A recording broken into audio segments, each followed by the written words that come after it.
पहली बात तो यह है कि हर इंसान चाहता है कि वो सास की सेवा में जाए। हर इंसान चाहता है कि उसकी सरकारी नौकरी हो। शायद मेरे हिसाब से दर्शक में से भी कोई ये नहीं चाहेगा कि उसकी सास की नौकरी ना हो, गवर्नमेंट जॉब ना हो। शिक्षा का जो क्षेत्र है वो मैं एक सेवा का सबसे अच्छा क्षेत्र मानता हूँ। NIOS DLED जिन लोगों ने करा हुआ है, क्या वो वर्ग 2 में एलिजिबल हैं या नहीं हैं? पब्लिशर हैं, उनको उनकी पुस्तक बेचने से मतलब है कि हमारी जो बुक है वो बिके। इवन सारे विद्यार्थी ऐसे होते हैं जो 10-10, 12-12 घंटे भी तैयारी करते हैं, बहुत सारा पढ़ते हैं, और कुछ लोग होते हैं 4-5 घंटे पढ़ते हैं।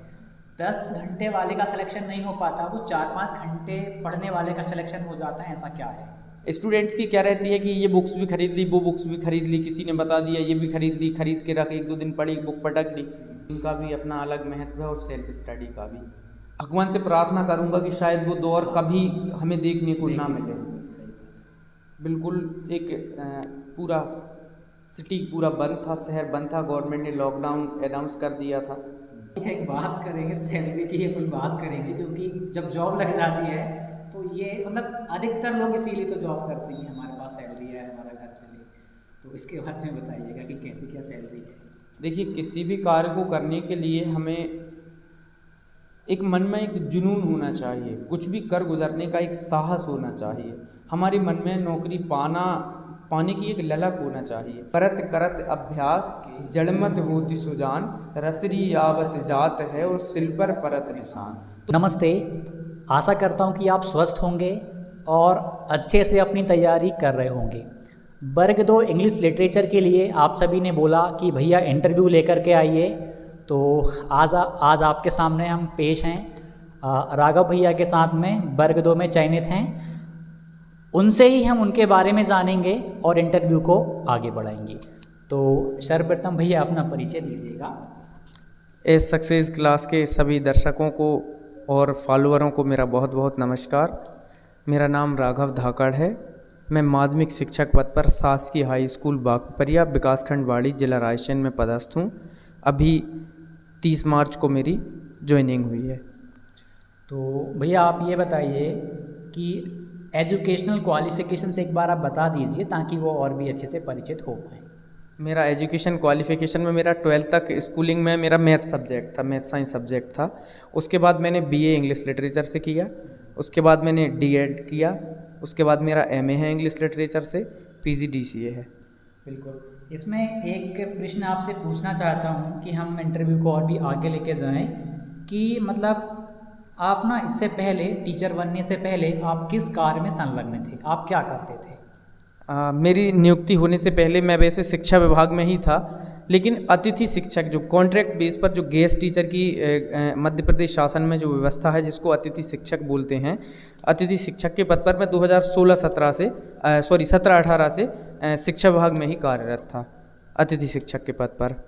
तो आपने देखा कि राघव भैया एज अ गेस्ट फैकल्टी काम कर रहे थे, और भी आपको मैं बता दूं कि भैया कोचिंग वगैरह भी यहाँ पे पढ़ाया करते थे। बहुत ही अच्छे से अध्ययन अध्यापन का काम उन्होंने करवाया है। तो अभी तक भैया आपने कौन कौन से एग्ज़ाम क्वालिफाइड करे हैं, आप वो बताइएगा।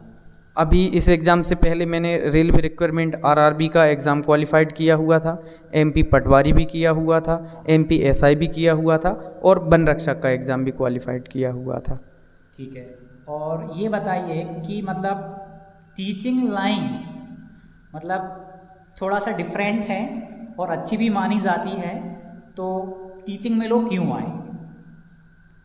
देखिए, ऐसा है, वैसे तो सबका अपना अपना जुनून रहता है। पहली बात तो यह है कि हर इंसान चाहता है कि वो सास की सेवा में जाए। हर इंसान चाहता है कि उसकी सरकारी नौकरी हो। शायद मेरे हिसाब से दर्शक में से भी कोई ये नहीं चाहेगा कि उसकी सास की नौकरी ना हो, गवर्नमेंट जॉब ना हो। लेकिन फिर भी अपने हिसाब से बहुत सारे लोग जिनका फिजिकल अच्छा रहता है जिनका फिजिकल अच्छा रहता है वो पुलिस आर्मी में ट्राई करते हैं, जो टेक्निकल में रहते हैं, जो मेडिकल, सबका अपना अपना रहता है। लेकिन मेरे हिसाब से शिक्षा का जो क्षेत्र है वो मैं एक सेवा का सबसे अच्छा क्षेत्र मानता हूँ कि जैसे आपके अंदर कोई स्किल है, आपके अंदर कोई टैलेंट है, तो आप आपके स्किल, नॉलेज और टैलेंट से किसी दूसरे को आगे बढ़ा सकते हो। ठीक है ना? और आप पता नहीं कितने लोगों की ज़िंदगी बदल सकते हो। जैसे मैं आज, आप लोग मुझे देख रहे हैं, मैं इस स्टेज पर पहुंचा हूं तो मेरे टीचर्स की वजह से पहुंचा हूं। कहीं ना कहीं मुझे मेरे टीचर्स का मोटिवेशन रहा होगा।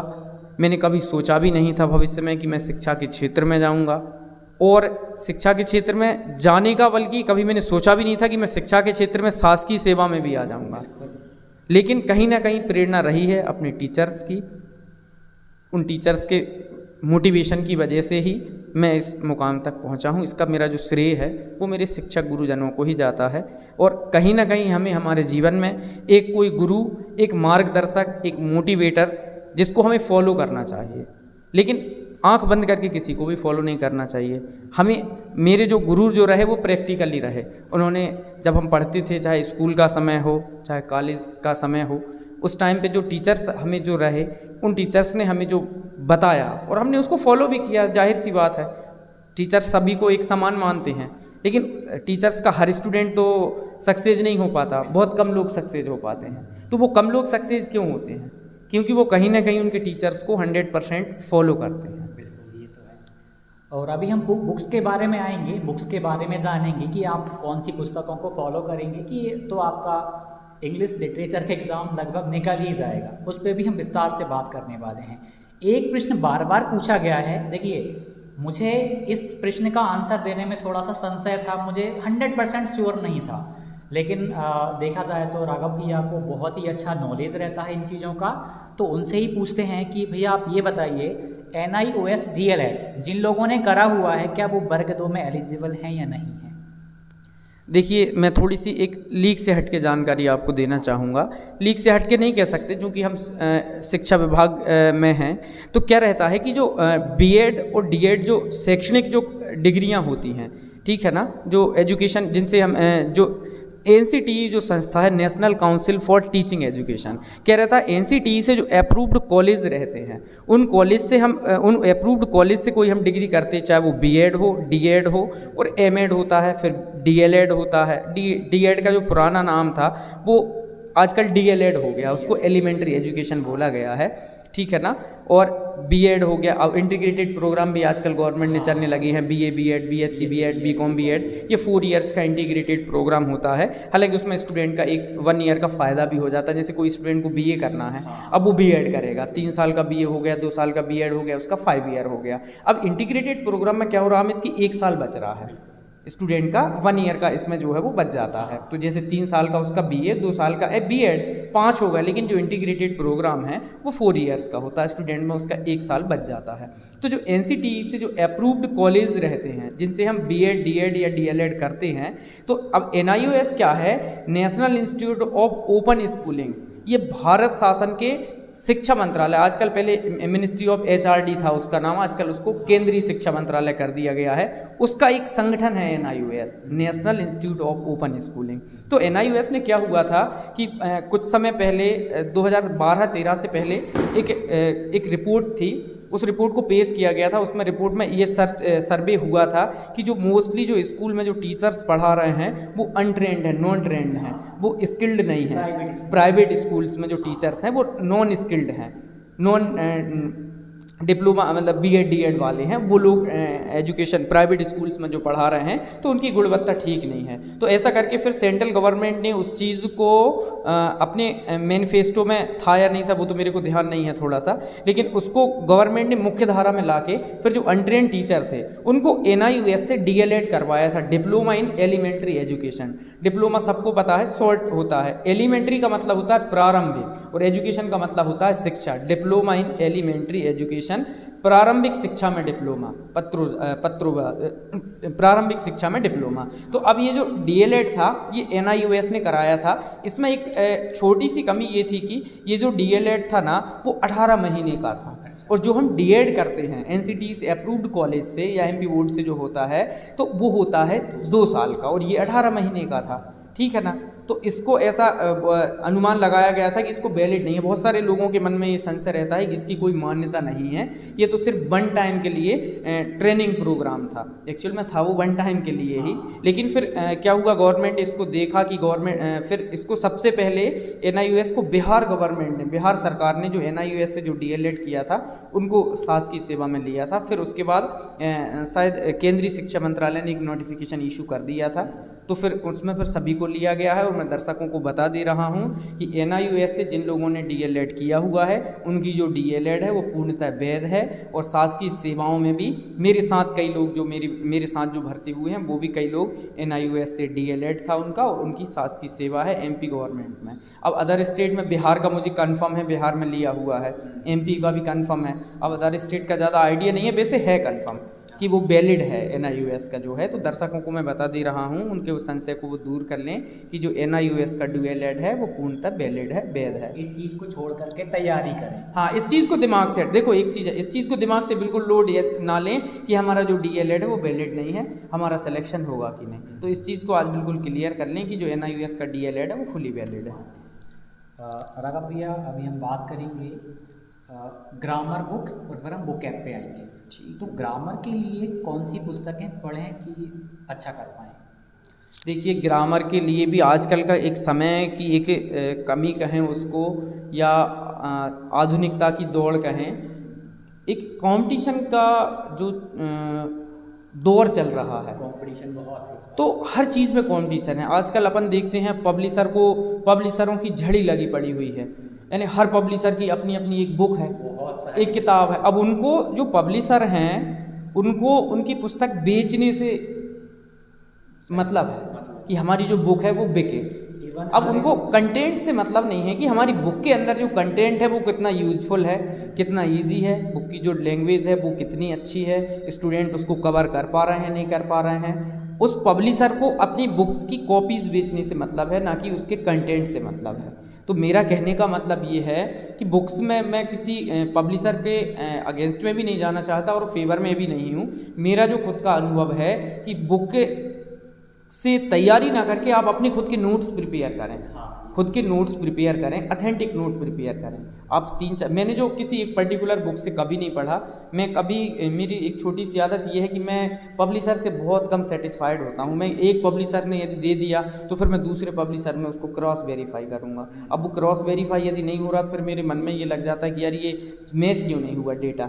जब वो डेटा मैच नहीं होता है तो फिर क्या करना पड़ता है कि मन में उत्सुकता जागती है। तो फिर सेल्फ स्टडी ही उसका एक ऐसा माध्यम मैंने जो माना है कि सेल्फ स्टडी जो है वो सबसे अच्छा तरीका है। आप खुद के अपने नोट्स बनाएं, विभिन्न प्रकार की पुस्तकों से पढ़ के सबसे थोड़ा थोड़ा इकट्ठा करके, तो वो जो आपके जो नोट्स जो बनते हैं वो बहुत सीधी सरल भाषा में बनते हैं।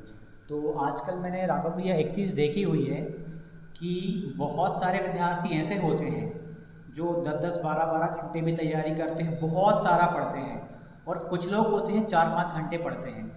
10 घंटे वाले का सिलेक्शन नहीं हो पाता, वो 4-5 घंटे पढ़ने वाले का सिलेक्शन हो जाता है। ऐसा क्या है?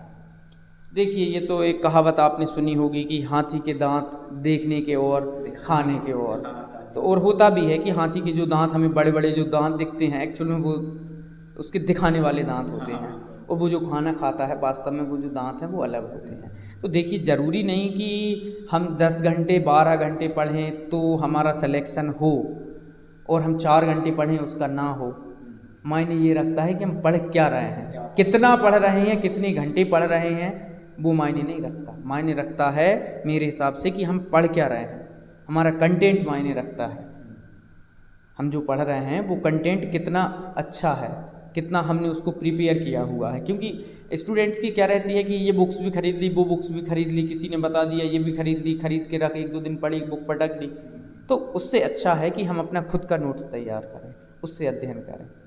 तो जैसे कि ग्रामर का हो गया है, अलग अलग जगह से आप देख सकते हैं, ऐसे मतलब किसी एक पे भरोसा करना एक चाहे कितना ही अच्छा, कितना बड़ा पब्लिशर हो, आप एक पब्लिशर पे निर्भर तो मेरे हिसाब से कभी ना फिर भी रहें। आप 2-3 मतलब नाम बताना चाहें बुक्स के, तो कौन सा सजेशन देना चाहेंगे? देखिए, इंग्लिश का सबसे बड़ा जो अच्छा है, एक तो लूसेंट की जो बुक्स होती है, लूसेंट की और परफेक्ट की, ये जो दोनों बुक्स होती हैं, इनमें जो ग्रामर का जो कंटेंट है वो बहुत एक्सटेंडेड है, बहुत विस्तार रूप में दिया गया है। हाँ, अच्छे से दिया हुआ है, डिटेल्ड में दिया हुआ है। अब समस्या ये रहती है, अच्छा उसमें इतना डिटेल में दिया हुआ है कि हम उसको यदि एग्ज़ाम में आपने मोस्टली देखा हुआ कि 2 महीने से ज़्यादा का समय नहीं मिलता है। कभी है कि किसी एग्ज़ाम में 4-5 महीने का समय मिले। आजकल क्या है कि भाग दौड़ में गवर्नमेंट भी क्या रहता है कि मतलब 2-3 महीने से ज़्यादा का समय नहीं मिल पाता है। अब जो लूसेंट की बुक है वो 2-3 महीने के लिए नहीं बनी। लूसेंट की बुक वो है लंबे समय के लिए, जब आप किसी लंबे समय से प्रिपरेशन कर रहे हों तब आप उसमें से, अब देखो फिर बात वो वहीं आ गई, मैं घूम फिर के उसी पॉइंट पे आऊँगा कि जो लूसेंट की जो बुक है उसमें जो डिटेल्ड सिलेबस आपको दिया गया उसमें से आप अपने नोट्स तैयार करें, ये लिमिटेड नहीं कि पूरा सिलेबस का। कंटेंट ही पढ़े जा रहा है। हाँ, अब पूरा कंटेंट ऐसा है कि वो आपके काम का ही नहीं है, आप उसमें अपना समय खराब कर रहे हैं। जो कंटेंट आपके काम का है उसको आप अपने नोट्स में नोट्स करते जाएं। एक नोट्स तैयार करें आप, उससे जो रिलेटेड मटेरियल है वो आप अपने नोट्स में सेव करते जाएं।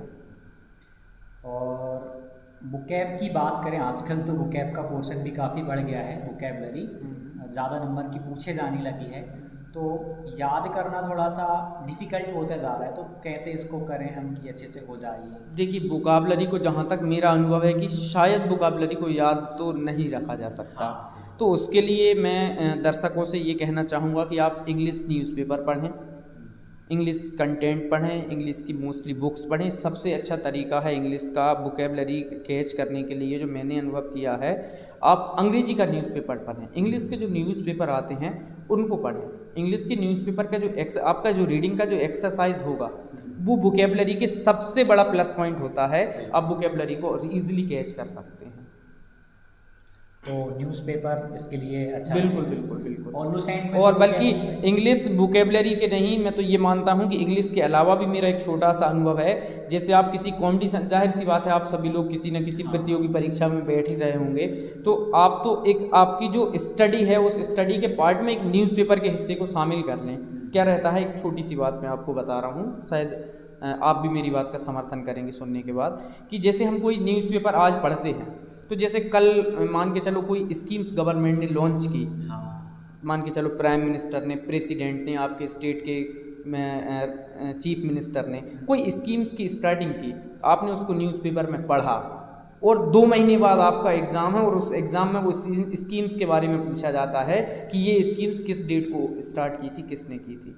तो आपने वो न्यूज़पेपर जो 2 महीने पहले पढ़ा था वो आज आपके एग्ज़ाम में काम आ गया। तो कहीं ना कहीं क्या है, न्यूज़पेपर में स्पोर्ट्स की भी न्यूज़ मिलती हैं आपको, वर्ल्ड की भी मिलती हैं आपको, ट्रेड की भी मिलती हैं, ठीक है ना। आपका डेली का जो करेंट अफेयर्स रहता है वो जीके भी आपका, मेरे हिसाब से न्यूज़पेपर में सभी चीज़ें इंक्लूड रहती हैं। तो न्यूज़पेपर को हमें हमारे, यदि आप कॉम्पिटिशन एग्ज़ाम की तैयारी कर रहे हैं तो न्यूज़पेपर को अनिवार्यता आप आपके अध्ययन का हिस्सा बनाएं। इंग्लिश वाले तो खास तौर से इंग्लिश का पढ़ें वोकाबलरी के लिए। और अन्य जो लोग यदि इस इंटरव्यू को देख रहे हैं तो आप डेफिनेटली न्यूज़पेपर को जो है अपने स्टडी का हिस्सा ज़रूर बनाएं, इसे मैं आपसे रिक्वेस्ट करता हूं। और राघव भैया, अब क्या है कि ऑनलाइन का ज़माना है, ऑनलाइन एग्जामिनेशंस होने लगे हैं और मॉक टेस्ट की इम्पोर्टेंस भी अच्छी खासी है क्योंकि कंप्यूटर पे एग्ज़ाम देना है। तो मॉक लगाना अब वर्तमान में हम बात करें तो कितने इम्पोर्टेंट हो रहे हैं? देखिए, पहले क्या था, ऑफलाइन एग्ज़ाम होता था, वो हमारे सीट पे होता था। तो शायद मुझे नहीं लगता कि जब वो ऑफलाइन एग्ज़ाम होता था वो हमारे सीट के टाइम में मॉक टेस्ट शब्द आया भी होगा। हाँ बिल्कुल। आया भी नहीं होगा। तो मॉक टेस्ट, मेरे हिसाब से मॉक टेस्ट प्रैक्टिस का सबसे अच्छा तरीका है। और मॉक टेस्ट जो है आपका एक मिरर के समान का मैं उसको मानता हूँ कि आपकी यदि तैयारी परफेक्ट है तो मॉक टेस्ट आपको बिल्कुल अटेंड करना चाहिए। बिल्कुल मैं उसको महत्वपूर्ण मानता हूँ मॉक टेस्ट को। ऑनलाइन भी आते हैं आजकल और ऑफलाइन भी आते हैं। हाँ, ऑफलाइन ऑनलाइन दोनों चलते हैं। हाँ। अब आपको जो भी ऑनलाइन आपका वॉच सेट करके जो भी आपका मॉक टेस्ट है, ऑनलाइन एग्जाम है तो ऑनलाइन लगाएंगे। हाँ ऑनलाइन एग्जाम है, आजकल CBT हो रहा है, हाँ। कंप्यूटर बेस्ड टेस्ट हो रहा है, तो ऑनलाइन ही। और एक और राघव भैया, आजकल कोचिंग का भी काफ़ी ट्रेंड है और सेल्फ स्टडी का भी, तो कैसे तैयारी करें, सेल्फ स्टडी या कोचिंग कर लें? देखिए, दोनों चीज़ों का अलग अलग महत्व है। कोचिंग का भी अपना अलग महत्व है और सेल्फ स्टडी का भी। अब मैं कोचिंग का इसलिए नहीं बोलूँगा और सेल्फ स्टडी का भी इसलिए नहीं बोलूँगा क्योंकि मैंने जो अनुभव किया हुआ है वो कोचिंग ना करके सेल्फ स्टडी को मैं ज़्यादा महत्व देना चाहूँगा। क्योंकि देखो, कोचिंग में क्या रहता है कि आजकल बहुत भीड़ चल रही है।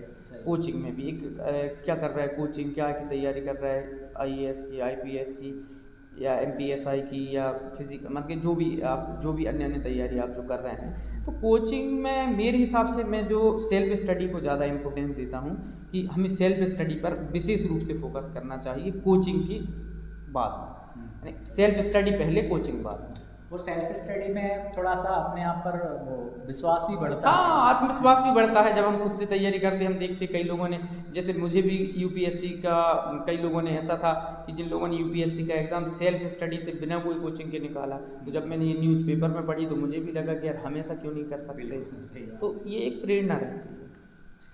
और यदि हम बात करें जैसे कि हम जब BEd और DEd करते हैं तो उन बुक्स की इम्पोर्टेंस, खास करके CDP वगैरह पेडागोजी पूछी जाती है और भी बहुत सारा कंटेंट वहाँ पर रहता है, तो ये वाली बुक्स मतलब कितनी इम्पोर्टेंट है? काफ़ी लोग शायद ऐसा लगे उनको, यार इतनी सारी बुक्स होती हैं, इनको पढ़ेंगे तो ये वो बहुत टाइम जाएगा, तो इनकी इम्पोर्टेंस एक्चुअल में है क्या यदि सिलेक्शन लेना है गवर्नमेंट जॉब में? तो देखिए क्या रहता है कि हमारी एक जो शिक्षा व्यवस्था की जो कमी है, वो ये है कि जैसे आज हम देखते हैं इंजीनियरिंग कॉलेज है, मेडिकल कॉलेज है, या जो IIT हैं, या कहने का मतलब ये है कि जैसे कोई स्टूडेंट, बहुत सारे लोग टेक्निकल में जाते हैं, 4 साल BE का इंजीनियरिंग कर लेते हैं, उसके बाद भी वो जॉबलेस रह जाते हैं। क्यों रह जाते हैं भाई? आप तो BE की डिग्री कर रहे हो, 4 ईयर्स का आपका टेक्निकल का आपका डिग्री है आपकी, आपने उसको रेगुलर किया हुआ है, उसके बाद आप जॉबलेस क्यों? तो उस हमारे यहाँ क्या हो रहा है कि हमारी जो शिक्षा व्यवस्था है वो प्रैक्टिकल से बहुत दूर है। कई लोग देखते हैं कंप्यूटर का डिग्री डिप्लोमा कर लेते हैं और उनको कंप्यूटर का कीबोर्ड नहीं आता है। क्यों नहीं आता? भाई आप तो उसके डिग्री होल्डर हो ना, आपको आना चाहिए। तो प्रैक्टिकल नॉलेज नहीं है। प्रैक्टिकल नॉलेज बहुत ज़रूरी है, because practical makes man perfect. तो मेरा कहने का अर्थ ये है कि जो टीचिंग का जो एक पेपर का जो एक सब्जेक्ट है, चाइल्ड डेवलपमेंट एंड पेडागोजी, उसमें हम जो कॉलेज में जो BEd DEd करते हैं, उसका जो सिलेबस है वो यदि आपने अच्छे से प्रिपेयर किया हुआ, वो पार्ट यदि आपका बहुत ज़्यादा स्ट्रॉन्ग है, तो मुझे तो नहीं लगता कि कोई से भी स्टेट का TET क्रैक करने से आपको कोई रोक सकता है। उन बुक्स का जो इम्पोर्टेंस है वो बहुत ज़्यादा है TET के लिए, क्योंकि जो आपका BEd DLEd और या BLEd का जो आपका जो भी आप BEd DEd की जो कोर्स डिग्री करते हैं, उसमें उसका जो सिलेबस है वो TET में, आप किसी भी स्टेट का, मैं कहूँ सभी स्टेट में जो TET होते हैं उनमें उन बुक्स का जो पूरा सिलेबस है आपको मिलेगा। उससे आपके जो बेसिक कॉन्सेप्ट जो हैं वो आपके वहीं से क्लियर होते हैं। राघव भैया, कोरोना काल की हम बात करेंगे, इसका मुझे भी बहुत फ़ायदा हुआ था। मैंने जब वर्ग 3 की तैयारी करी थी तो सच बता रहा हूँ, मैंने इतना यूटिलाइज़ किया कि आज मेरे पास एक गवर्नमेंट जॉब है। शायद वो इसी की वजह से ऐसा हुआ। तो इसकी इम्पोर्टेंस आप बताना चाहेंगे स्टडी के पॉइंट ऑफ व्यू से? देखिए, कोरोना काल एक ऐसा काल था कि भगवान से प्रार्थना करूंगा कि शायद वो दौर कभी हमें देखने को ना मिले। बिल्कुल एक पूरा सिटी पूरा बंद था, शहर बंद था, गवर्नमेंट ने लॉकडाउन अनाउंस कर दिया था, सभी जगह बंद था, लोग माइग्रेट हो रहे थे यहाँ से वहाँ। और इतने के बीच में सबसे दुखद हमें जो था, रोज़ लोगों के जो अपनों के बिछड़ने की जो खबर मिल रही थी, वो सबसे ज़्यादा उस टाइम कोरोना के टाइम पे मुझे मतलब बहुत दुखी किया। कई मेरे अपने ऐसे उस टाइम पे मुझसे दूर हो गए, शायद मैं उनको आज भी याद करके मुझे बड़ी तकलीफ़ होती है। तो कोरोना का जो समय था, जो लॉकडाउन था, उस लॉकडाउन में अब मैंने देखा कि यार आप कहीं जा नहीं सकते, कुछ कर नहीं सकते, ऑफिस बंद थे, सब बंद था। तो उस कोरोना के जो टाइम को मैंने जो यूटिलाइज़ किया, वो स्टडी में ही मैंने अपने टाइम को इन्वेस्टमेंट किया और उसका मुझे आज आउटपुट भी मिला। और कोरोना के टाइम से जो मेरा सेल्फ स्टडी का जो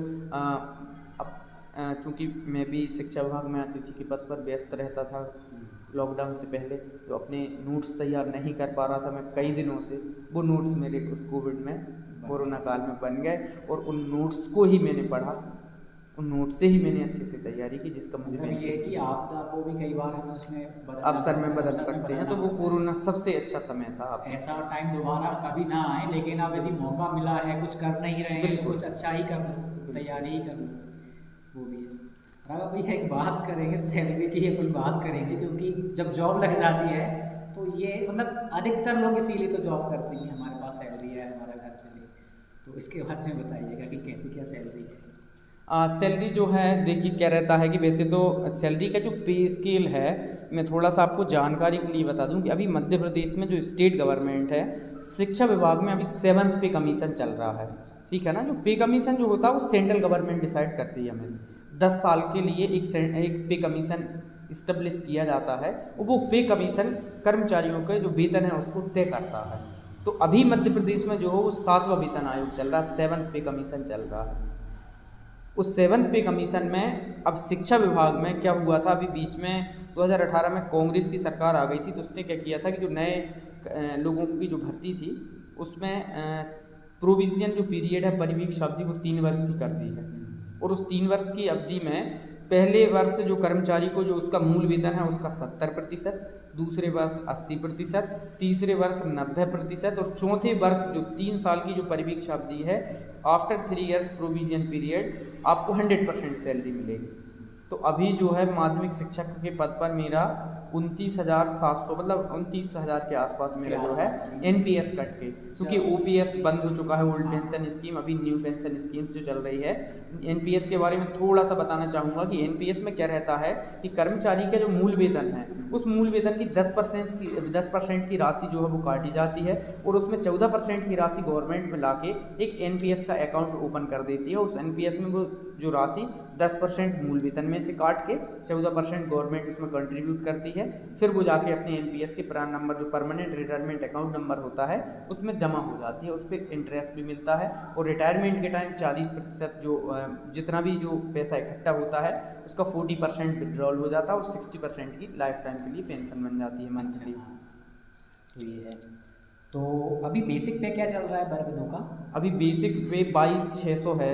22,600 हाँ, उस पर डीए लगता है। डीए अभी वैसे नहीं, जैसे कि ये जो 100% वाला बेसिक पे आपका, हाँ, वो 44-45 के आसपास है। मतलब जैसे 100% जब सैलरी मिलेगी तो वो 45,000 के आसपास हो जाएगा तो डीए, हाँ, जब 100% हो जाएगा डीए शायद 38 के समथिंग मिल रहा होगा। हाँ, वैसे कम चल रहा है, 4% कम ही मिल रहा है। अच्छा, 42 हो रहा है हाँ। वैसे। ठीक है, तो ये हमने बहुत सारे डाउट राघव भैया से पूछे हैं और उन्होंने बहुत ही अच्छे से बताए हुए हैं। और आप ऐसा कुछ सुझाव देना चाहें जो बहुत ही अच्छे से मेहनत कर रहे हैं, जॉब लेना ही है उन लोगों को, तो आप क्या सुझाव देना चाहेंगे? देखिए, किसी भी कार्य को करने के लिए हमें एक मन में एक जुनून होना चाहिए, कुछ भी कर गुजरने का एक साहस होना चाहिए। हमारे मन में नौकरी पाने की एक ललक होना चाहिए और उसको पाने के लिए दिन रात हमें बिल्कुल मेहनत करते रहना चाहिए। देखिए, करत करत अभ्यास जड़मत होती सुजान, रसरी यावत जात है और सिल पर परत निशान। तो ऐसा कहा गया है और ऐसे बहुत सारे एग्जाम्पल हैं। देखिए, क्या रहता है कि कई चीज़ें ऐसी रहती हैं कि जैसे कई लोग इसी इंटरव्यू को ले रहे होंगे कि अरे यार ये बड़ा ज्ञान बांट रहा है। बिल्कुल ऐसा होता है। कई दर्शक जो हैं, कई लोग कमेंट करेंगे कि यार बड़ा ज्ञान बांट रहा है, लेकिन वो ज्ञान बांटने के लिए अनुभव सबसे बहुत मायने लगता है कि हमें जो है दिन रात किसी भी चीज़ को पाने के लिए दिन रात मेहनत करते रहना चाहिए। एक ना एक दिन यदि हमने उस लक्ष्य को प्राप्त करने के लिए पहले तो हमें हमारे जीवन में एक लक्ष्य का निर्धारण करना चाहिए कि मुझे ये बनना है, ये करना है, इस क्षेत्र में जाना है, इस सेक्टर में जाना। सबसे पहले जो महत्वपूर्ण चीज़ है वो है अमित कि हमें हमारा लक्ष्य निर्धारित करना चाहिए। अब हमारा लक्ष्य निर्धारित है नहीं तो हम प्राप्त क्या करेंगे? कांस्टेबल, कभी कुछ तो हम इधर उधर भटकते रहते, कन्फ्यूज्ड हो जाते हैं। तो इसलिए सबसे पहले हमें एक लक्ष्य का निर्धारण करना चाहिए। आप जिस क्षेत्र में जो भी बनना चाहते हैं, जैसे मान के चलिए किसी को यूपीएससी की तैयारी करना है, आईएएस आईपीएस की करना है, यूपीएससी क्रैक करना है, किसी को स्टेट पीएससी करना है, या किसी को एमपीएसआई, किसी को पटवारी, किसी को वन रक्षक, तो सबसे पहले मैं आपको बताना चाहूँगा कि जिस पद की आपको लालसा है कि मुझे इस पद पर जाना है, तो सबसे पहले उस पद की आप संपूर्ण जानकारी इकट्ठी कीजिए कि ये पद में कैसे जाते हैं। उसका कोई एंट्रेंस एग्ज़ाम होता है, 2 परीक्षाएं होती हैं, फर्स्ट पेपर होता है, सेकंड पेपर होता है, इंटरव्यू होता है। उसकी पहले आप पूरा प्रोसीजर पता कीजिए। प्रोसीजर पता करने के बाद फिर उसकी एलिजिबिलिटी पता कीजिए। आप इस पद के लिए क्या एलिजिबिलिटी है, फिर वो एलिजिबिलिटी क्रैक कीजिए। आप एलिजिबिलिटी क्रैक करने के बाद आप उस पद की आप एलिजिबल हो गए, योग्य हो गए, फिर आप अपनी तैयारी प्रारंभ कीजिए। तो आप ये नहीं है कि आप तैयारी प्रारंभ कर रहे हैं तो आप हमेशा ही करते रहें। सही बात है। जब आप मेहनत करेंगे लक्ष्य का निर्धारण करके, जैसे अर्जुन को पता है, अर्जुन किम दृष्टम अर्जुन सुखनेत्रम दृष्टम, आपने प्रसंग पढ़ा होगा, मैं ज़्यादा नहीं जाना चाहूँगा, बोर हो रहे होंगे सभी लोग। तो हमारा लक्ष्य, अर्जुन का लक्ष्य क्या था? सुख का नेत्र था। तो ऐसे ही हमें हमारे जीवन में लक्ष्य निर्धारित करना चाहिए और लक्ष्य निर्धारित करके दिन रात उस लक्ष्य को प्राप्त करने के लिए मेहनत करना चाहिए। और मैं खासकर से युवाओं से एक रिक्वेस्ट करना चाहूँगा कि आज का जो टाइम है वो सोशल मीडिया का टाइम है। तो आजकल क्या हो गया है कि बहुत सारे यूथ सोशल मीडिया के एडिक्ट हो गए हैं हमें।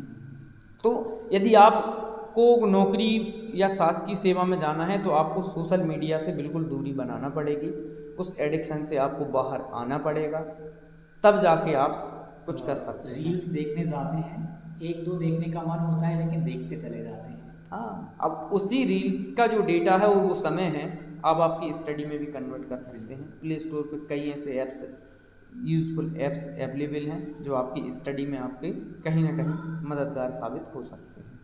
तो सोशल मीडिया का भी उन्होंने अच्छा बताया भैया ने, तो आप थोड़ा सा इसका अच्छे से यूज़ करिएगा। ये अभिशाप भी है और वरदान भी है, बिल्कुल दोनों चीज़ें हैं।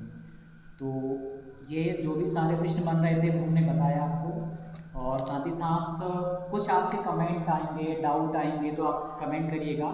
राघव भैया कोशिश करेंगे कि आपको वहाँ पे रिप्लाई दे दें। बिल्कुल।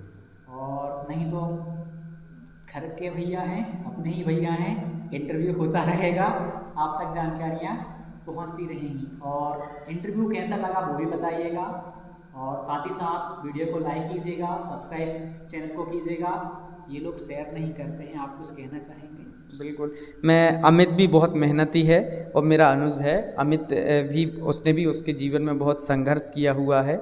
मेरे पीछे पीछे ये कहें कि बिल्कुल बहुत संघर्ष किया हुआ है अमित ने। तो आप अमित बहुत मेहनती है।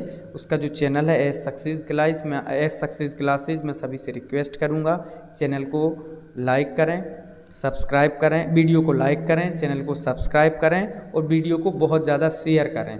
ठीक है ना। आप हो सकता है यह वीडियो किसी को अपनी डाउट क्लियर करने में मददगार साबित हो। और बहुत मेहनत लगती है सच बताऊं तो ये काम करने में। अब क्वेश्चन से रेडी करना, क्या पूछना है क्या नहीं पूछना है, एडिटिंग करना, कम से कम ये वीडियो 15 GB की बनी होगी 4K में।